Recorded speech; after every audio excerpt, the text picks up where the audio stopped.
Hello नमस्कार, एक बार फिर से आप सभी का बहुत बहुत स्वागत है लोधा क्लासेस के यूट्यूब प्लेटफॉर्म पर। आज के सेशन में दोस्तों हिंदी साहित्य में अनुवाद विज्ञान को कंटिन्यू करते हुए एक नया टॉपिक पर डिस्कस करने जा रहे हैं, विश्वकोश पर। इससे पहले हम शब्दकोश पर हमने पूरे विस्तार से डिस्कस किया था, इससे जस्ट पहले वाले सेशन में। और आज हम बात करेंगे विश्वकोश की, जिसके अंतर्गत हम विश्वकोश होता क्या है, इसके अर्थ को समझेंगे, परिभाषा क्या है इसकी, इसके अलावा इसके प्रकार क्या है, इसकी विशेषताएं क्या है या इसकी सीमाएं क्या है, इन सभी पर हम दोस्तों वन बाय वन करके डिस्कस करने वाले हैं। वो संभवतः इस सेशन के बाद में ना आपके सभी डाउट जो है इस टॉपिक से संबंधित पूरी तरह से क्लियर हो जाएंगे, पूरी तरह कंप्लीट हो जाएंगे। आइए, जो नए स्टूडेंट हैं उनको बता दूं, बीए के ऑलमोस्ट सभी सब्जेक्ट जो है हमारे द्वारा इसी प्लेटफॉर्म पर आप लोगों के लिए पढ़ाए जा रहे हैं। प्लेलिस्ट में जाकर के देखेंगे तो आपको सभी सब्जेक्ट बहुत ही आसानी से मिल जाएंगे। और सभी सब्जेक्टों के आगे ना BA first year, BA second year, BA third year इस प्रकार से लिखा होगा। तो पहले जैसे बीए फर्स्ट ईयर का कोई सब्जेक्ट फाइंड आउट करना है आपको, तो वहां बीए फर्स्ट ईयर लिखने के बाद में उस सब्जेक्ट का नाम लिखा हुआ है। तो प्लेलिस्ट में जाएंगे, आपको प्लेलिस्ट में पूरे टॉपिक सभी सब्जेक्ट जो है ना आपको क्रम से देखने को मिल जाएंगे। और जैसे ही उस सब्जेक्ट पर क्लिक करोगे, उस प्लेलिस्ट की लिंक पर क्लिक करोगे ना, तो सभी टॉपिक जितने भी लेक्चर उसमें हुए हैं, सभी लेक्चर पूरे क्रम से 1 2 3 4 5 इस प्रकार से पूरे क्रम से आपको देखने को मिल जाएंगे, जहां पर आसानी से आप सभी लेक्चरों को अटेंड कर सकते हैं बिना कोई फीस दिए। सभी नोट्स भी आप डाउनलोड कर सकते हैं उसी की डिस्क्रिप्शन में जा करके। क्लियर है? आइए शुरू करते हैं अपना आज का टॉपिक। और जैसा कि आप सभी जानते हैं, थर्ड यूनिट चल रही है।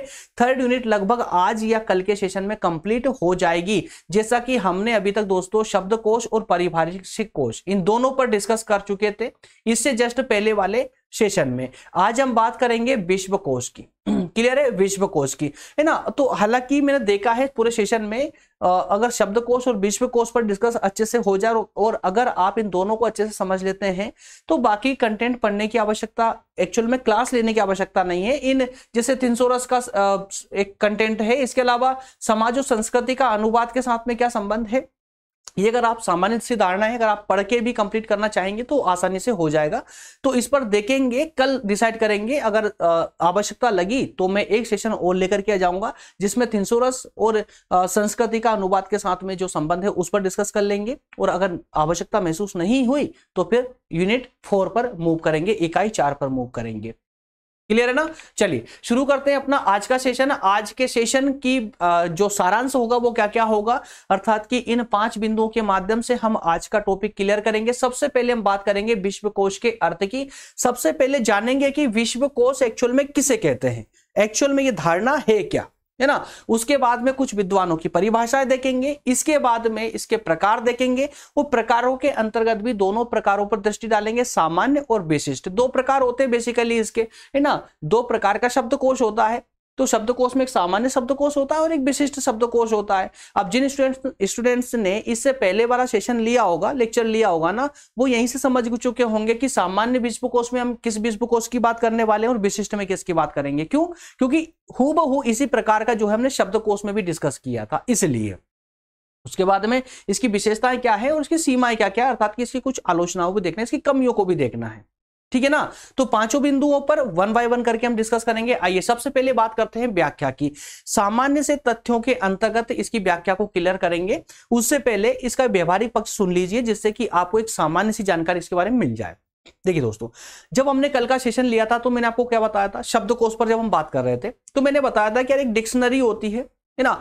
जैसे आपको कोई ट्रांसलेशन करना है या ऐसा मान लीजिए कि हिंदी का ही कोई ऐसा वर्ड है जो आपको समझ नहीं आ रहा है, तो क्या करेंगे आप, उसका सिनोनिम ढूंढेंगे, है ना। जो उसके जैसा ही कोई अर्थ को निकालने वाला शब्द होगा, अन्य शब्दों को ढूंढेंगे, उससे उसी के माध्यम से आप उस शब्द का अर्थ पता कर पाते हैं। और वो कहां पर मिलता था, अगर हम आज के डिजिटल जमाने को छोड़ दें तो पहले हम ऐसे शब्दों की जानकारी कहां से लिया करते थे, डिक्शनरी से लिया करते थे, है ना। तो डिक्शनरी की जो पूरा व्यवस्थित जो क्रम रहता, डिक्शनरी में किसी भी शब्द की जानकारी किस प्रकार दी जाती थी आपको, वहां पर पूरे क्रम से दिया जाता था। क्रम बोले तो वर्णानुक्रम, वर्ण के क्रम में, है ना। जैसे कि ए, तो ए से जितने भी शब्द बन रहे हैं उन शब्दों को ए का पूरा एक फॉर्मेट दिया जाएगा। उसके बाद में फिर बी से, फिर सी से, इस प्रकार से ए से लेकर जेड तक के पूरे क्रम दिए जाते थे। उसको हम बोलते हैं वर्णानुक्रम। तो ये एक सामान्य सी डिक्शनरी हो गई। है ना। लेकिन कल वाले डिक्शनरी में अर्थात कि शब्दकोश वाले में हमने कल चर्चा की थी कि शब्दकोश भारतीय परिप्रेक्ष्य में हमने उसको देखने का प्रयास किया था।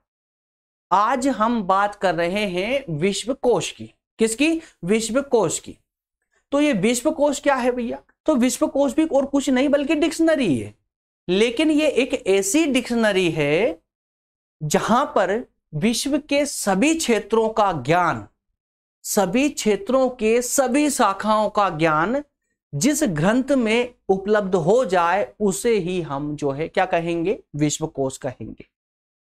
जैसे इंग्लिश में हो सकता है विश्वकोश, हिंदी वाला शब्द आपने नहीं सुना हो आज से पहले, लेकिन आपने इसका इंग्लिश वाला शब्द जरूर सुना हुआ है। क्या? इंसाइक्लोपीडिया। क्या? इंसाइक्लोपीडिया। जब भी आप गूगल करते हैं, कोई शब्द डालते हैं, तो उसका अर्थ सबसे पहले आपको इंसाइक्लोपीडिया ही देता है। तो वो इंसाइक्लोपीडिया और कुछ नहीं दोस्तों, वही विश्वकोश है। मतलब विश्व की सभी भाषाओं का ज्ञान विश्वकोश में अर्थात इंसाइक्लोपीडिया में मिल जाएगा। विश्व की सभी भाषाओं के सभी शब्दों का अर्थ आपको इंसाइक्लोपीडिया दे देगा, है ना। तो इसका मतलब ये हुआ कि इंसाइक्लोपीडिया अर्थात कि विश्वकोश एक ऐसा ग्रंथ है जहां पर दुनिया की सभी भाषाओं के और सभी ग्रंथों के सभी शाखाओं के ज्ञान, सभी शाखाओं से संबंधित ज्ञान वाले शब्द या क्या कि ज्ञान से संबंधित अर्थ वहां पर लिखित है, उल्लेखित है विश्वकोश में, है ना। तो अब एक सामान्य सी धारणा क्या बनाओगे आप कि विश्वकोश कुछ और नहीं बल्कि एक ऐसी डिक्शनरी है जहां पर विश्व के सभी संस्थाओं के सभी शाखाओं का ज्ञान जो है वहां पर आसानी से प्राप्त हो जाता है और क्रमबद्ध रूप में प्राप्त हो जाता है, ठीक है ना। तो देखिए अब इसकी व्याख्या को पढ़िए, आपको पूरी समझ आएगी। संपूर्ण विश्व की ज्ञान की सभी शाखाओं का ज्ञान। देखिए संपूर्ण विश्व, पूरी दुनिया की ज्ञान की सभी शाखाओं का ज्ञान या सभी शाखाओं की जानकारी। समझ पा रहे हैं ना कि पूरे विश्व के सभी क्षेत्रों की जानकारी। और सामान्य अगर हम इसको करें तो संपूर्ण विश्व की सभी शाखाओं की या सभी क्षेत्रों की जानकारी सुसंगत तरीके से और एक क्रमबद्ध रूप में जहां पर उपलब्ध हो जाए उसी को हम विश्वकोश कहते हैं, ठीक है ना। विश्वकोश किसी भी विषय की पृष्ठभूमि की जानकारी तथा स्वयं शिक्षा के लिए बहुत ही उपयोगी ग्रंथ होता है। विश्वकोश किसी की जानकारी निकालने के लिए या शिक्षा प्राप्त करने के लिए, सीखने के लिए बहुत ही उपयोगी ग्रंथ है। तो कुल मिलाकर के इस व्याख्या में हमने सिर्फ दो बातें कही है।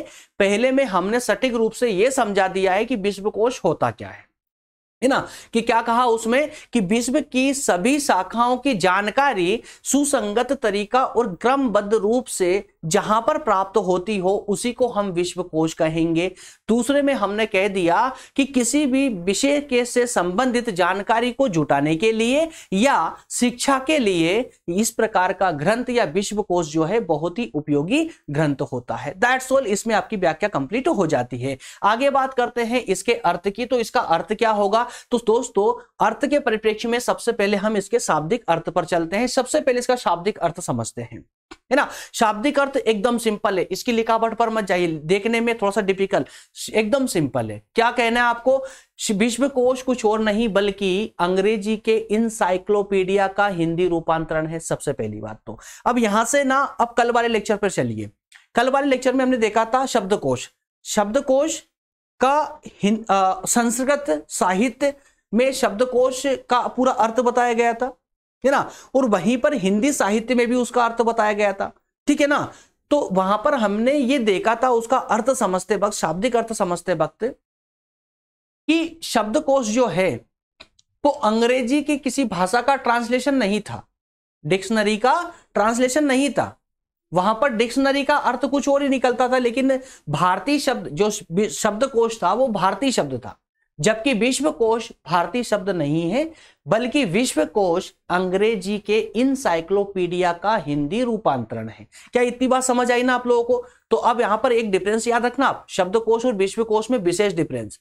विश्वकोश जहां अंग्रेजी के इंसाइक्लोपीडिया का हिंदी रूपांतरण है, वहीं शब्दकोश भारतीय शब्द है।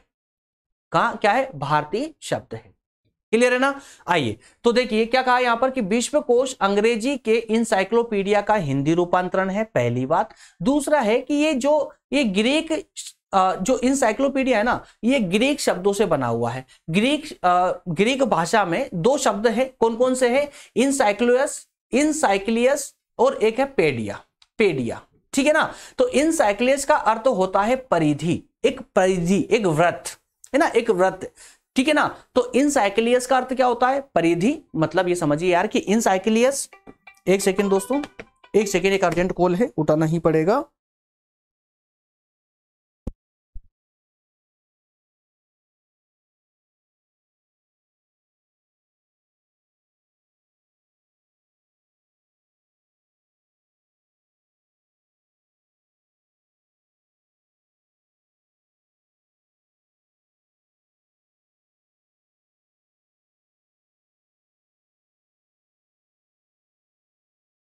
सॉरी फ्रेंड्स, एक अर्जेंट कॉल था यार, उठाना ही पड़ा मुझे। चलिए कंटिन्यू करते हैं। एक मिनट साउंड चेक कर ले, ऐसा ना हो बंद हो जाए। ओके, बोलो ओके, सब ठीक है। चलिए तो यहां पर क्या कहा यहां पर कि देखिए सिंपल शब्दों में समझिए इसको। विश्वकोश अंग्रेजी के इंसाइक्लोपीडिया का हिंदी रूपांतरण है। और जो इंसाइक्लोपीडिया अंग्रेजी वर्ड है, ये ग्रीक भाषा के दो शब्दों से मिलकर बना है।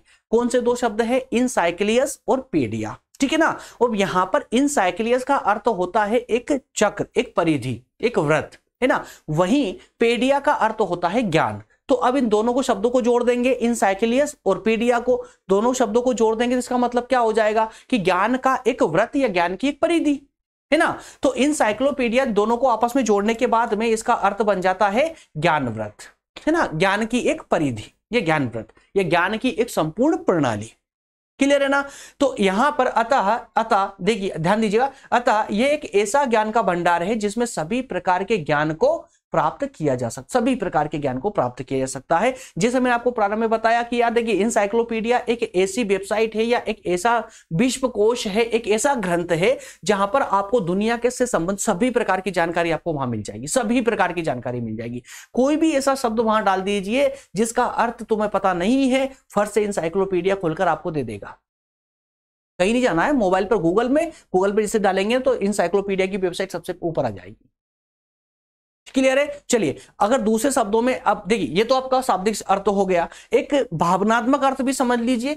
दूसरे शब्दों में विश्वकोश वह रचना है, अर्थात कि वह ग्रंथ है जिसमें ज्ञान शाखाओं से संबंधित सभी जानकारियों को क्रमबद्ध रूप से व्यवस्थित किया जाता है। क्या कहा गया यहां पर कि विश्वकोश एक ऐसी ज्ञान की शाखा, एक ऐसा ग्रंथ है जो सभी ज्ञान की शाखाओं से संबंधित उसकी जानकारियों को एक क्रमबद्ध रूप से उसमें उल्लेखित करता है, व्यवस्थित करता है।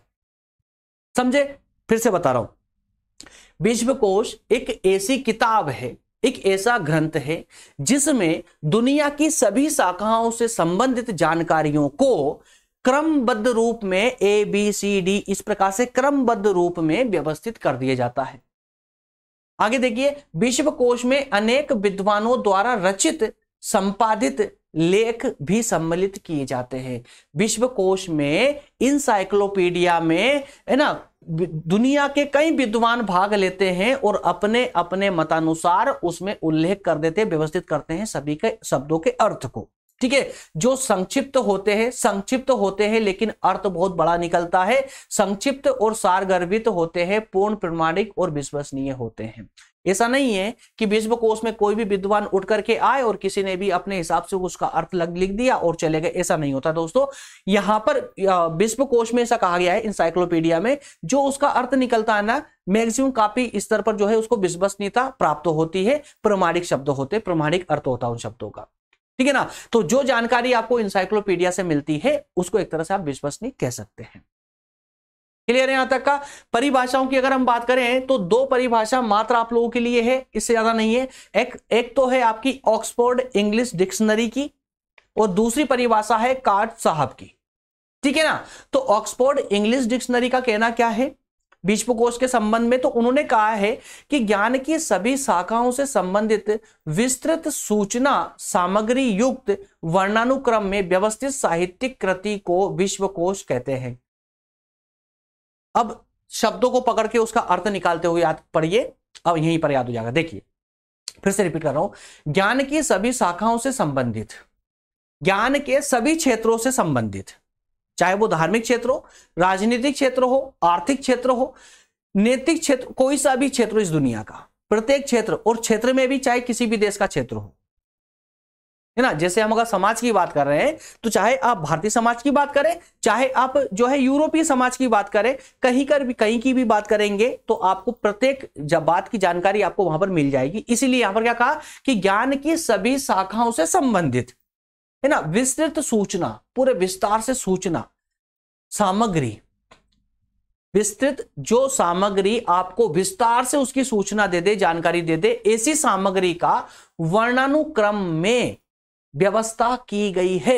वर्णानुक्रम में ABCD इस प्रकार से वर्णानुक्रम में यहां पर व्यवस्थित किया गया है साहित्यिक कृति को। इस प्रकार की साहित्यिक कृति मतलब कि इस प्रकार के ग्रंथ को हम विश्वकोश कहते हैं। एकदम सामान्य सी अवधारणा है या सामान्य सी परिभाषा है, कोई डिफिकल्टी नहीं है। एक एक शब्द को ध्यान से समझते हुए, उसके अर्थ को निकालते हुए अगर आप पढ़ने का प्रयास करेंगे तो उसका अर्थ वो स्वयं शब्द स्वयं दे देता है। कुछ भी अलग से आपको एफर्ट लगाने की आवश्यकता नहीं पड़ती है। अगली परिभाषा है कौर साहब की, तो उन्होंने क्या कहा कि देखिए, शब्दकोश ज्ञान की समस्त शाखाओं या एक विषय के क्षेत्र में, ध्यान दीजिएगा यहां पर उन्होंने दो बात कर दी है। शब्दकोश जो है सभी ज्ञान की शाखाओं से संबंध में भी हो सकता है और किसी एक विशेष विषय के क्षेत्र में भी हो सकता है। मतलब सभी क्षेत्रों की जानकारी भी दे सकता है और एक क्षेत्र की जानकारी के लिए भी हो सकता है। मतलब दो प्रकार का यहां पर शब्दकोश हो सकता है, विश्वकोश हो सकता है, माफ कीजिएगा, विश्वकोश दो प्रकार का हो सकता है। कौन कौन सा? सभी शाखाओं, जिस विश्वकोश में सभी शाखाओं का ज्ञान प्राप्त हो जाए। दूसरा, जिसमें सिर्फ एक विशेष क्षेत्र का ही ज्ञान प्राप्त होता हो, यह जानकारी मिलती हो, है ना। तो क्या कहा उन्होंने, देखिए, शब्दकोश ज्ञान की वह समस्त शाखाओं या एक विशेष क्षेत्र में त्वरित संदर्भ सेवा के लिए वर्णानुक्रम में सूचना को एकत्रित एवं व्यवस्थित करने का एक प्रयास है ना। या तो इसमें इस प्रकार के शब्दकोश में या विश्वकोश में सभी क्षेत्रों के सभी जितने भी शाखाएं हैं ज्ञान की, सभी शाखाओं की जानकारी यहां मिल जाएगी, है ना, इससे संबंधित हो सकता है। या फिर किसी एक क्षेत्र विशेष को लेकर के भी यहां विश्वकोश हो सकता है।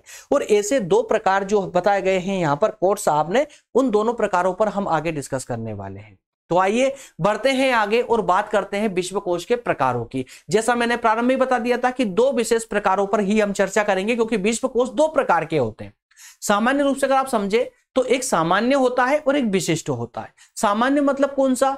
जहां पर आपने डाला, और चाहे दुनिया के किसी भी क्षेत्र की आप बात कर दें, प्रत्येक क्षेत्र की जानकारी आपको इस सामान्य विश्वकोश में मिल जाएगी, सामान्य विश्वकोश में, है ना। और विशिष्ट विश्वकोश क्या होता है? विशिष्ट विश्वकोश एक ऐसा ग्रंथ होता है, एक ऐसी डिक्शनरी होती है जहां पर आपको एक विशेष क्षेत्र की ही जानकारी मिलती है। जैसे चाहे तो आप मेडिकल लाइन की बात कर लीजिए, चाहे आप इंजीनियरिंग की बात कर लीजिए, चाहे आप किसी सामाजिक क्षेत्र की बात कर लीजिए, चाहे आप आर्थिक क्षेत्र की बात कीजिए। मतलब एक क्षेत्र विशेष से संबंधित ही जानकारी आपको जिस प्रकार के विश्वकोश में मिल रही हो, ऐसा विश्वकोश आपका विशिष्ट विश्वकोश कहलाता है। वो सामान्य विश्वकोश आप समझ ही चुके हैं आप लोग। चाहे आप सामाजिक क्षेत्र का कोई शब्द डालिए, उसका अर्थ फट से निकाल कर दे देगा आपको। चाहे आप आर्थिक क्षेत्र का डाल दीजिए, राजनीतिक क्षेत्र का डाल दीजिए, कोई मेडिकल लाइन का डाल दीजिए, किसी भी लाइन का डाल दीजिए, आपको अर्थ दे देगा, वो होगा सामान्य विश्वकोश, है ना। चलिए तो फिर आगे बात करते हैं सामान्य विश्वकोश। सामान्य विश्वकोश जैसा मैंने अभी आपको बताया, ध्यान दीजिएगा, मैं आपको एक बार रीडिंग करके बता रहा हूं। ऐसे विश्वकोशों का संबंध किसी विषय विशेष से ना होकर, ध्यान दीजिएगा, ऐसे विश्वकोश का संबंध किसी विषय विशेष से ना होकर, मतलब कि किसी एक विषय से संबंध ना होकर के विश्व के सभी विषयों की सामग्री उपलब्ध करवाता हो, या सभी विषयों की सभी शाखाओं का ज्ञान प्रदान करता हो। नहीं आया समझ? फिर से बोल रहा हूं, ऐसा विश्वकोश, सामान्य विश्वकोश, हम उस विश्वकोश को कहेंगे जो किसी एक क्षेत्र से संबंधित ना हो करके विश्व के सभी क्षेत्रों की जानकारी प्रदान करता हो, है ना। आगे है, इस प्रकार के ग्रंथों का संकलन सभी प्रकार के पुस्तकालयों में अर्थात कि लाइब्रेरी में मिल जाता है। मतलब कि इस प्रकार की डिक्शनरी आपको सभी प्रकार की लाइब्रेरी में उपलब्ध हो जाती है, जो सामान्य विश्वकोश होते हैं। ऐसे एक सामान्य से लाइब्रेरी होती है ना, जहां पर हम जाते हैं रीडिंग करने के लिए, तो वहां पर भी आपको इस प्रकार की जो है विश्वकोश अर्थात की डिक्शनरी मिल जाएगी रीडिंग पढ़ने के लिए। तो इसमें मानव ज्ञान क्षेत्र के सभी पक्षों से संबंधित ज्ञान जो है वर्णानुक्रम में आकलित किए जाते हैं। क्लियर है? उदाहरण के लिए पुस्तक में पढ़ेंगे तो 10-15 उदाहरण आपको देखने को मिल जाएंगे। मैं यहां पर सटीक रूप से सिर्फ 2 उदाहरण लेकर के आया हूं। जैसे कि एक तो विश्वकोश है जिसका नाम है the new encyclopedia and Britannica. क्या नाम है? The new encyclopedia and Britannica. ठीक है, अब ये नाम क्यों दिया गया? क्योंकि इसी कंपनी के द्वारा इसको प्रकाशित किया गया था। किस कंपनी के द्वारा? इंसाइक्लोपीडिया एंड ब्रिटेनिका कंपनी के द्वारा, प्राइवेट लिमिटेड कंपनी है, इसके द्वारा ही इस ग्रंथ को, इस विश्वकोश को, इस डिक्शनरी को प्रकाशित किया गया था, इसलिए यही नाम इसको दे दिया गया है ना। अच्छा, अगर बात करें कि कितने खंडों में है ये, तो एक अलग अलग 32 खंडों में इसको प्रकाशित किया गया, 32 पार्ट में इसको प्रकाशित किया गया है। कोई इसका एक सामान्य सा पार्ट नहीं है, 32 पार्ट है इसके, 32 खंड हैं इसके, है ना। तो इसको 32 खंडों में विभाजित किया गया, प्रकाशित किया गया। सामान्य प्रकृति का विश्वकोश है ये। इसका प्रकाशन कब हुआ था? पहली बार तो 1768 में किया गया था। किसके द्वारा? Encyclopedia and Britannica private limited company के द्वारा किया गया था 1768 में, 1768 में। ठीक है ना। तो अब आपके मन में एक सवाल उठना चाहिए, तो क्या आज अगर हमें इसको पढ़ना हो तो क्या 1768 में जिसे प्रकाशित किया गया था, क्या उसी को पढ़ने को मिलेगा? वो कल के सेशन में हमने बात की थी कि भाषा जो है दिन प्रतिदिन परिवर्तित होती है ना। पुराने शब्द लुप्त होते चले जाते हैं, नए शब्द आते चले जाते हैं। तो इसके लिए क्या होगा? तो इसके लिए होता है कि आपने हमेशा देखा होगा कि पुस्तकों में हमेशा आप देखते हैं ना कि ये नए नए संस्करण आते रहते हैं, नए नए एडिशन आते रहते हैं। तो वो एडिशन क्यों आते? ताकि पुराने शब्द विलुप्त तो हो जाए, हटा दिए जाए और नए शब्द उनके स्थान पर जोड़ दिए जाए। तो यही कार्य इसके अंतर्गत भी हुआ है। The new encyclopedia and Britannica जो विश्वकोश है, इसके अंतर्गत भी यह कार्य किया गया। हालांकि इसका सबसे पहले जो प्रकाशन हुआ था वो 1768 में हुआ था, लेकिन वर्तमान में अगर हमें इसे पढ़ना है तो हमें पढ़ने के लिए इसका 14वां संस्करण, 14वां एडिशन पढ़ने को मिलेगा। 14वां एडिशन जो कब प्रकाशित हुआ था? 1985 में। कब हुआ था? 1985 में इसका 14वां संस्करण आया था। वो आज हम वर्तमान में पढ़ते हैं अगर आवश्यकता पड़ती है तो। ठीक है ना। और इसी प्रकार का एक और ग्रंथ है, एक और विश्वकोश है जिसका नाम है random house encyclopedia. Random house encyclopedia. ठीक है। तो ये एक विशेष प्रकार का विश्वकोश है जिसे 2 भागों में बांटा गया है। रैंडम हाउस एनसाइक्लोपीडिया विश्वकोश जो है, इस विश्वकोश को 2 भागों में डिवाइड किया गया है, 2 भागों में इसको प्रकाशित किया गया है। दोनों भागों के अलग अलग नाम है, बस आपको इन नामों को याद रखना है। एक है अल्फापीडिया, क्या है? अल्फापीडिया, और एक है कलरपीडिया। अल्फापीडिया और कलरपीडिया। अल्फापीडिया में क्या है? अल्फापीडिया में जो अन्य सामान्य डिक्शनरी में जिस प्रकार के संक्षिप्त विवरण होते हैं वो संक्षिप्त विवरण दिए गए हैं। और कलरपीडिया में क्या दिया गया है दोस्तों? कलरपीडिया में चित्र के माध्यम से आपको, कलरफुल चित्रों के माध्यम से आपको समझाने का प्रयास किया गया है। तो ये रैंडम हाउस एनसाइक्लोपीडिया जो विश्वकोश है, ये जो है 2 भागों में है और दोनों भागों के उद्देश्य अलग अलग है। एक है अल्फापीडिया जिसमें कि आपको अन्य डिक्शनरियों की तरह ही सामान्य सा विवरण आपको देखने को मिलेगा, उन शब्दों का अर्थ देखने को मिलेगा। लेकिन जो उसका दूसरा प्रकार है कलरपीडिया, जिसमें आपको रंगीन कलरफुल चित्रों के माध्यम से आपको समझाने का प्रयास किया जाता है। क्लियर है। इसके बाद में इसका जो दूसरा प्रकार है विशिष्ट शब्दकोश। विशिष्ट शब्दकोश, जैसा मैंने आपको बताया ना कि जहां पर सामान्य शब्दकोश का संबंध किसी एक विशेष क्षेत्र से ना होकर के विश्व के सभी क्षेत्रों से संबंध होता है, वहीं विशिष्ट विश्वकोश का संबंध किसी एक क्षेत्र विशेष से या किसी एक विशेष से होता है, या किसी एक विशेष क्षेत्र को आप ले सकते हैं, है ना। तो ऐसे विश्वकोश किसी विषय या कार्य क्षेत्र विशेष से संबंधित जानकारी को एक वर्णानुक्रम में हमें प्रदान करते हैं। ये विषय विशेष से संबंधित जानकारी ही प्रदान करते हैं। एक विशेष विषय की जानकारी ही हमको प्रदान करते हैं। सामान्य एवं छोटे पुस्तकालयों में जो सामान्य सी लाइब्रेरियां होती है, छोटी छोटी लाइब्रेरियां होती है, यहाँ पर एक दो खंड वाले ऐसे विश्वकोश देखने को मिल जाते हैं। एक दो, है ना, एक दो खंड वाले, मतलब जो जिनके खंड कम से कम हो, वो भी देखने को मिल जाएंगे ऐसे। या हम ऐसा बोलें कि विशिष्ट जो सब विश्वकोश होते हैं ना, ये सामान्य लाइब्रेरियों में देखने को नहीं मिलते, है ना। सामान्य से लाइब्रेरियों में देखने को नहीं मिलते, इनके लिए चाहिए स्पेशल लाइब्रेरी, जहां पर ये पूरे अपने अपने पूरे खंडों में मिल जाते हैं, है ना। तो इसके दोस्तों कुछ इसके उदाहरण भी हम देख सकते हैं। जैसे उदाहरण देख सकते हैं, जैसे कि encyclopedia of library. Encyclopedia of library, encyclopedia of library, encyclopedia का मतलब समझ रहे ना, विश्वकोश, इंसाइक्लोपीडिया ऑफ लाइब्रेरी। तो ये एक बहुखंडीय विश्वकोश है। बहुखंडीय विश्वकोश मतलब कि इसके कई खंडों वाला विश्वकोश है, जिसमें कितने खंड है मालूम है? 46 खंड है, 46 खंड है, 46 पार्ट में है। 1968 से 1983 के मध्य ये प्रकाशित हुआ। इसके अंतिम 2 खंडों में पूरे विश्वकोश की विश्लेषणात्मक अनुक्रमणिका दी गई है। जो इसके अंतिम 2 खंड हैं, लास्ट वाले, है ना, 45 और 46 वाले जो खंड हैं, जो पार्ट हैं, उसमें सिर्फ इसकी अनुक्रमणिका दी गई है। जो इससे पहले के पूरे 44 खंडों में जितनी चर्चा की गई है, उस सबकी अनुक्रमणिका आपको लास्ट वाले 2 खंडों में देखने को मिलती है। क्लियर है। और इसी प्रकार का एक और है the encyclopedia of religion and ethics. The encyclopedia of religion and ethics. इस विश्वकोश का संपादन 1967 में किया गया। इसमें अनुक्रमणिका को छोड़ करके कुल 12 खंड है। अगर अनुक्रमणिका को छोड़ दिया जाए तो इसमें 12 खंड दिए गए हैं।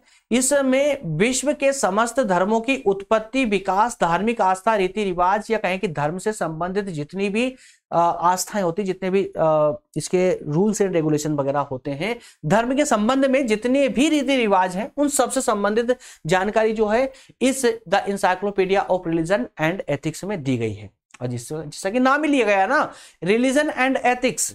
रिलीजन एंड एथिक्स, धर्म एवं आध्यात्म, धर्म एवं एथिक्स। तो दोस्तों यहां पर देखिए, धर्म और नैतिकता, है ना। तो रिलीजन एंड एथिक्स का मतलब क्या हुआ हिंदी में? धर्म और जो है नैतिकता, है ना। तो धर्म और नैतिकता का जो विश्वकोश है, ये एक स्पेशल इंसाइक्लोपीडिया है, स्पेशल है ना, मतलब विशिष्ट शब्दकोश है, विशिष्ट माफ कीजिएगा विश्वकोश है। तो इस विशिष्ट विश्वकोश में किससे संबंधित जानकारी मिलेगी आपको? धर्म से संबंध में, धर्म के संबंध में। और धर्म के संबंध में क्या मिलेगा? धर्म की विभिन्न धर्मों की उत्पत्ति के संबंध में मिल जाएगा आपको जानकारी। विकास के संबंध में कैसे कैसे किस धर्म का विकास हुआ था, है ना, उसकी धार्मिक आस्था किसमें थी, रीति रिवाज क्या क्या रहे हैं, उसको दर्शन क्या, ये सब की जानकारी आपको इस प्रकार के विश्वकोश में मिल जाएगी। और इसकी जानकारी काफी विश्वसनीय भी मानी जाती है ना। तो उम्मीद करता हूं कि ये विश्वकोश के जो 2 प्रकार थे, ये दोनों प्रकार आपको सटीक रूप से समझ आ चुके हैं। अब आगे बढ़ते हैं तो इसकी विशेषताओं की बात कर लेते हैं। संक्षिप्त रूप से जो है हम बात करेंगे यहां पर। इसकी विशेषताओं की अगर बात करें दोस्तों, तो ये संपूर्ण ज्ञान राशि को अपने में समाहित रखते हैं। विश्वकोश, आप समझ चुके हैं अभी तक कि विश्वकोश की एक सबसे बड़ी विशेषता यह है कि संपूर्ण विश्व के संपूर्ण क्षेत्रों की जानकारी ये अपने आप में समाहित रखते हैं, पहली विशेषता। दूसरी विशेषता की बात करें तो ये सामान्य पाठकों, विद्वानों और विशेषज्ञों के सभी के लिए समान रूप से उपयोगी होती है। चाहे उसको कोई छात्र पढ़े, चाहे कोई विद्वान पढ़े, चाहे कोई विशेषज्ञ पढ़े, सभी के लिए समान रूप से उपयोगी होते हैं ये। तीसरी विशेषता की बात करें तो ये सभी विषयों, सभी किसी विशेष विषय से संबंधित हो सकते हैं, है ना, जैसा कि इसका विशिष्ट प्रकार हमने डिस्कस किया है। तो अगर ये विशिष्ट प्रकार का होता है तो ये एक विशेष से संबंधित हो सकता है। इसके अलावा विश्व कोशों की जानकारी प्रामाणिक और विश्वसनीय होती है। क्यों? क्योंकि इसमें बड़े बड़े विद्वान इसमें भाग लेते हैं, अपने अपने मत प्रकट करते हैं, है ना। इसके अलावा विश्व कोशों के माध्यम से एक ही स्थान पर सभी प्रकरणों से संबंधित जानकारी मिल जाती है। तो ये भी एक बड़ी विशेषता भैया। जिसे मान लो ना कि अगर किसी जिसे मान लेते हैं कि आप बीए के अंतर्गत ही आप समाज शास्त्र का सब्जेक्ट पढ़ रहे हैं। अब समाज शास्त्र के लिए ये आवश्यक नहीं है कि अगर आपको विश्व कोश में उसकी जानकारी संकलित करनी है तो जरूरी नहीं कि आप समाज शास्त्र की ही डिक्शनरी उठाएंगे, है ना। विश्व कोश में आपको संपूर्ण प्रकार की जानकारी मिलेगी, उसमें आर्थिक भी मिलेगी, राजनीतिक भी मिलेगी, सामाजिक भी मिलेगी।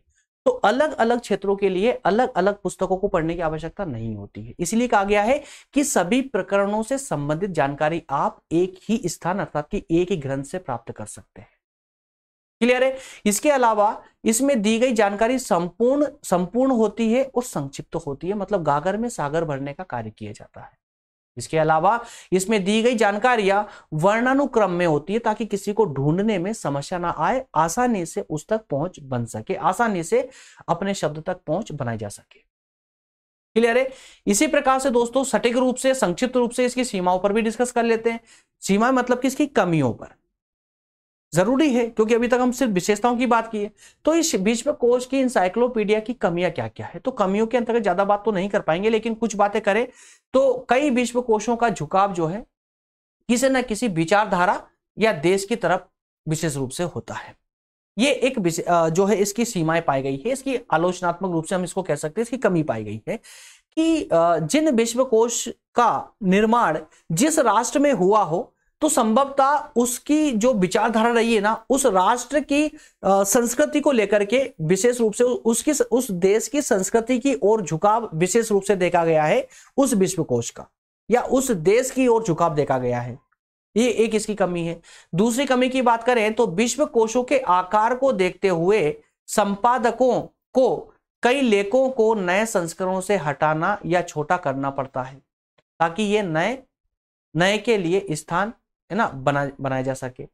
तो ये इसमें एक बड़ी विशेषता या कहें कि बड़ी एक कमी पाई गई है दोस्तों कि विश्व कोशों के आकार को देखते हुए संपादकों को कई लेखों को नए संस्करणों से हटाना पड़ता। देखिए, जब संपादक को लगता है कि कोई शब्द बहुत ज्यादा पुराना हो चुका है, उसको नए शब्दों में परिवर्तित करना है, तो यह कार्य करना बहुत आसान नहीं होता है। क्यों? क्योंकि इसका आकार बहुत बड़ा होता है और समय के साथ साथ कई शब्दों में परिवर्तन आता है। तो एक इसका आकार के कारण, एक बड़े आकार होने के कारण इसमें परिवर्तन करना, इसको छोटा करना लोहे के चने चबाने के समान हो जाता है संपादकों के लिए। तो ये एक बड़ी कमी इसके अंतर्गत पाई गई है। इसके अलावा लेखों के साथ दी गई संदर्भ ग्रंथों की सूची को पूरी तरह से अद्यतन नहीं हो पाती है, मतलब संपूर्ण जानकारी प्राप्त नहीं हो पाती है, आज के समय की जानकारी नहीं हो पाती। कहने का अर्थ यह है कि विश्वकोश में उस समय के आधार पर डाली गई जानकारी हो सकता है कि वर्तमान में वो जानकारी आज के लिए प्रासंगिक ना हो। अद्यतन का मतलब है जो आज की जानकारी ना दे पाए, है ना, आज की जानकारी वर्तमान परिप्रेक्ष्य में जो जानकारी देने में सक्षम ना हो, है ना। तो इस प्रकार से कह सकते हैं कि लेखों के साथ दी गई जो संदर्भ ग्रंथों की जो सूची होती है तो वो उस समय और उस परिस्थिति के आधार पर दे दी गई होती है जानकारी उसकी। हो सकता है कि वो वर्तमान में उतनी प्रासंगिकता उसकी ना रही। क्लियर दोस्तों? इसी प्रकार से हमेशा संशोधित एवं परिवर्तित संस्करण का प्रकाशन संभव नहीं हो पाता है क्योंकि इसका आकार बहुत बड़ा होता है, इसलिए हर बार नए नए एडिशन लाना संभव नहीं हो पाता है।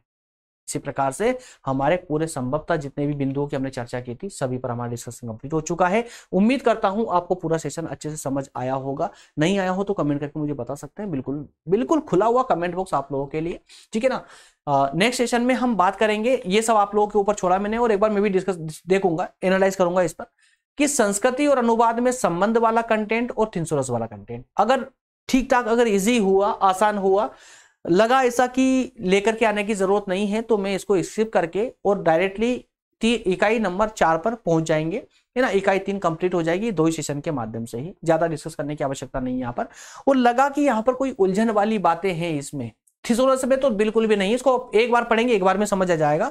संस्कृति और अनुवाद में संबंध वाले कंटेंट में अगर कहीं उलझन वाली चीज लगी, मुझे कोई ऐसी उलझन वाली बात लगी, तो मैं इस पर एक सेशन लेकर जरूर आऊंगा, अन्यथा हम आगे मूव कर जाएंगे। और आपके अभी समय की डिमांड भी यही कहती है कि एग्जाम आ चुके हैं आपके लोगों के पास में, थोड़ा स्पीड से बढ़ेंगे ज्यादा बेहतर होगा। ठीक है ना दोस्तों, चलिए मिलेंगे अगले सेशन में दोस्तों।